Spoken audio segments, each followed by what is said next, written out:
देखिए, इसको समझिए कि कैलोरी का चक्कर कहाँ से आया, ये कैलकुलेशन की जरूरत क्यों पड़ी, ये कैलकुलेशन किसने बनाया। आपने देखो जंगल में जब जानवर खाते हैं तो कभी कैलोरी चेक करता होगा कोई?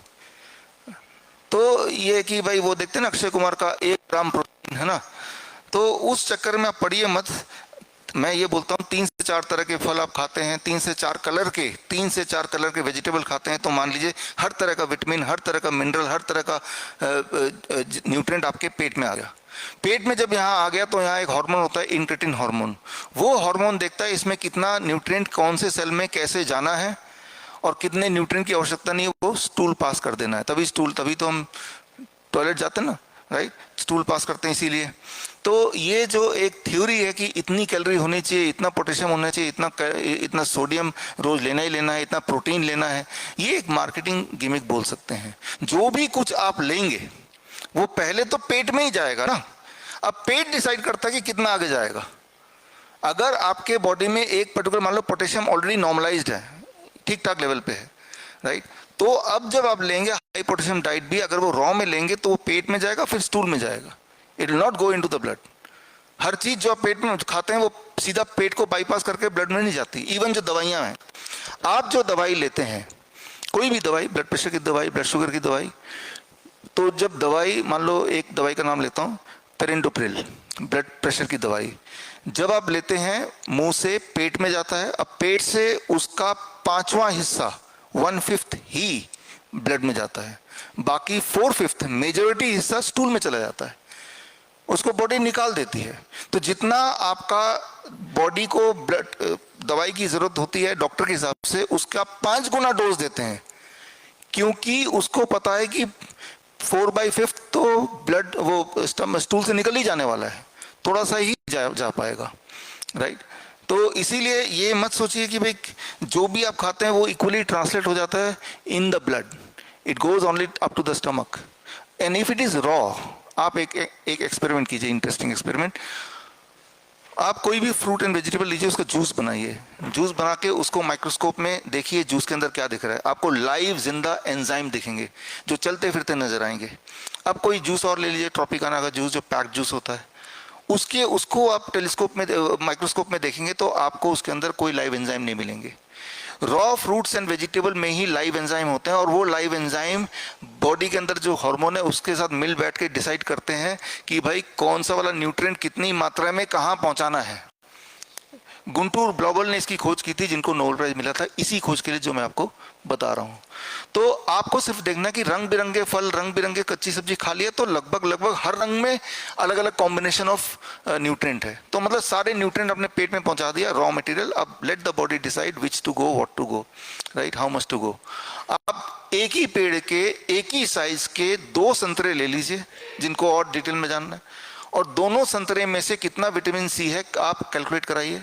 आप हैरान हो जाएंगे, दोनों संतरे एक ही जैसे हैं, एक ही पेड़ के, एक ही टाइम पे काटा, लेकिन एक संतरे में बहुत पॉसिबल है दूसरे संतरे से 100 गुना ज्यादा विटामिन सी हो सकता है। इतनी ज्यादा डिस्पैरिटी है। इसीलिए ये कैलकुलेट करना कि इतना खाने से इतना विटामिन मिल जाएगा, इतना प्रोटीन मिल जाएगा, कुदरत उस तरह से बनी नहीं है। वो हो सकता है तभी जब आप मैन मेड फूड खाएं, उसी के बॉक्स के पीछे लिखा रहता है इसमें कितना कैल्शियम है, कितना इसमें विटामिन है, वो उसी में लिखा रहता है। बट कुदरत वैसा नहीं काम करता है। इसको लिए डिनर में, हाँ देखिए, इसको मैंने कल थे आप, यस्टरडे वर देयर, मैंने आपको कल एक्सप्लेन किया था, मैं दोबारा बता देता हूँ। The lightest food should be in the dinner, the lightest food. And fruits खा सकते हैं आप डिनर में, अगर आप 6 बजे से पहले खा रहे हैं, है ना। आज भी मेरा डिनर मैंगो का था, राइट। वो लग्जरी आपको हो सकती है जब सब कुछ ठीक है, लेकिन मान लो जैसे आपका है 500 शुगर है, तो फ्रूट खाइए तो सुबह खाइए, वेजिटेबल खाइए शाम को खाइए, इन दैट केस, ठीक है ना। गुंटूर ब्लॉबल का वो नोबेल प्राइज विनिंग साइंस जो है ना, वो एक बार आप पढ़ लीजिए, आपको अच्छा लगेगा, आपका आंसर और मिल जाएगा। अच्छा, DIP diet should be ongoing for और जस्ट फ्यू मंथ्स। ये डीआईपी डाइट हमेशा के लिए लेना है कि अभी जब तक ठीक होना है, ये डिपेंड करता है कि आपकी इच्छा क्या है, हमेशा के लिए ठीक रहना है या थोड़े दिन के लिए ठीक रहना है ना, उस पर डिपेंड करता है। कई लोग ऐसे हैं जो बोलते हैं कि डीआईपी डाइट लेना बड़ा मुश्किल है, ऐसा आप में से कुछ लोगों ने लिखा भी है। हाँ, सुबह सुबह फल खाओ, कच्ची सब्जी खाओ, मुझे तो ट्रेन में जाना है, मुझे तो फ्लाइट में जाना है, मेरा तो जॉब ही ऐसा है। आप में से कल भी कुछ लोगों ने लिखा कि मैं तो ये कैसे 7 बजे तक खाऊंगा, मैं तो आता ही 9 बजे हूँ। इस तरह के कई सारे बहाने लोग बताते रहते हैं, लॉट ऑफ थिंग्स आप लोग बोलते ही रहते हैं। तो DIP diet is the simplest diet, सबसे सिंपल डाइट है पहली बात। और रहा सवाल कि आप कब क्या खाएं या डीआईपी डाइट फॉलो नहीं कर पाते, ऐसा लोग बोलते हैं ना, या मुश्किल होता है, ये सब कुछ घर पे कैसे कर पाएंगे, ये सारे बहाने होते हैं। मैं तो पिछले 14 साल से तो स्ट्रिक्टली फॉलो कर रहा हूँ, मुझे तो कभी दिक्कत नहीं आई। क्यों? क्योंकि आपने कभी देखा एक शराबी को, वो दुनिया में कहीं भी जाता है शराब उसको मिल ही जाता है। कभी देखो उसने बहाना बनाया, यार इतना दूर था, कौन जाएगा, नई जगह पे आए, कहाँ से मिलेगा, छोड़ो आज नहीं पीते। उसको शराब भी मिल जाता है और पीने के लिए साथ में शराब भी मिल जाता है ना। तो वो कभी बहाना नहीं मारता कि यार आज बारिश हो रही है, देर हो गई, मैं तो थक गया, छोड़ो आज नहीं पीते, आज नहीं जाते, है ना। तो आप देखिए जितनी सिंसेरिटी से एक शराबी शराब ढूंढता है प्रायोरिटी में, इट डिपेंड्स कि आपकी प्रायोरिटी क्या है, तो वो आसान लगने लगेगा, आपके बहाने गायब हो जाएंगे, है ना। नीरज कुमार सिंह है यहाँ पे, क्या फैटी लीवर से सुबह केवल फल खाया जा सकता है? हाँ देखिए, फल को तो बिना मतलब के बदनाम किया हुआ है। आप गौर से देखेंगे, डायबिटीज में फल मत खाओ, किडनी में फल मत खाओ, लिवर में फल मत खाओ, कैंसर में फल मत खाओ, कच्ची सब्जी मत खाओ, और खाओ तो सिर्फ सेब खाओ या अमरूद खाओ, है ना। जबकि यहाँ तो वही सारा कोकोनट वाटर मत पियो, जबकि आप देख ही रहे हैं यहाँ पे वही सब आपको दिया जा रहा है। अभी आपको रिजल्ट भी दिखाएंगे, नतीजा भी दिखाएंगे आप ही लोगों के। अच्छा, रति राम हैं आप? हाँ, आयुर्वेद के अनुसार शाम को दही खाना वर्जित है, सही है गलत? देखिए, दही तो कभी भी नहीं खाना चाहिए हमारे हिसाब से, डेयरी प्रोडक्ट को छोड़ ही दीजिए। और शाम को हम बोलते हैं कि सूर्यास्त के बाद वैसे भी कुछ नहीं खाना चाहिए, सूर्यास्त के बाद पहले खा लो। फ्लेक्सिबिलिटी थोड़ी बहुत हो सकती है, जो लोग हेल्दी हैं वो तो कभी भी कुछ भी खाते रहेंगे, वो ठीक ही है जब तक कि कोई दिक्कत नहीं आ रही। लेकिन अगर आपको हेल्थ पॉइंट ऑफ व्यू से बोल रहे हैं, सनसेट हो गया, खाने का मामला खत्म हो गया। एंशिएंट टाइम से ऐसे ही चला आ रहा है कि जब अंधेरा हो गया तो इंसान खाएगा भी कैसे।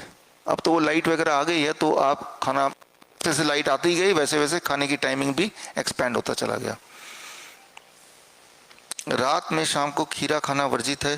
देखिए, शाम को तो मैं बोल रहा हूँ कि सनसेट के बाद कुछ भी नहीं खाना है, और सनसेट से पहले यू फॉलो फ्रूट्स खाइए, कच्ची सब्जी खाइए, या जो भी कुक फूड है वो खा लीजिए। फलों को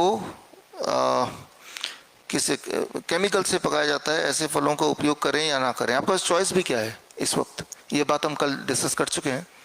you don't have a choice, right? क्योंकि आपने कभी आवाज़ उठाई नहीं इसके खिलाफ, तो इसलिए जब तक नहीं मिल रहा तब तक यही खाइए। हमारे कुछ दोस्त हैं, उन्होंने 4-5 दोस्तों ने मिलकर छोटा सा, ऐसे कई लोगों ने किया है, किराए पे ले लिया एक खेत और कुछ किसान लगा दिया, और वो वहाँ से उनके 25%, 30%, 40% सब्जियाँ वहीं से आती हैं। तो कुछ तो हमें करना पड़ेगा अगर कुछ चाहिए तो, जस्ट ऐसे ही सोचने से तो होगा नहीं। अच्छा, अलका रावत, मैं सुबह 6 बजे उठ जाती हूँ, भूख लगने लगती है, तो क्या 8 बजे तक वेट करना चाहिए? ज़्यादा देर भूख रहने से गैस बनती है। देखिए, इसकी आदत पड़ती है धीरे धीरे, एक बार में आदत नहीं पड़ रही है मान लो, तो 7 बजे खा लीजिए, है ना। धीरे धीरे धीरे धीरे आपका बॉडी रीएडजस्ट होता है। जैसे मान लो मैंने बोला कि जैसे अभी भी है कि आप 7 बजे तक डिनर खा के यहाँ आ चुके हैं, नॉर्मली मान लो आपको 10 बजे खाने की आदत है, तो आपकी बॉडी कुछ दिनों में आपका बॉडी का सर्केडियन क्लॉक रीसेट हो जाएगा, फिर आपको भूख भी नहीं लगेगी, राइट। जब हम ट्रांजिट करते हैं एक तरह की आदत से दूसरी तरह की आदत में, तो हमारी बॉडी को कुछ समय लगता है ट्रांजिशन में, ज़्यादातर में 21 दिन, 21 डेज। 21 डेज में कोई भी हैबिट पूरी तरह चेंज हो सकती है, जस्ट इन 21 डेज।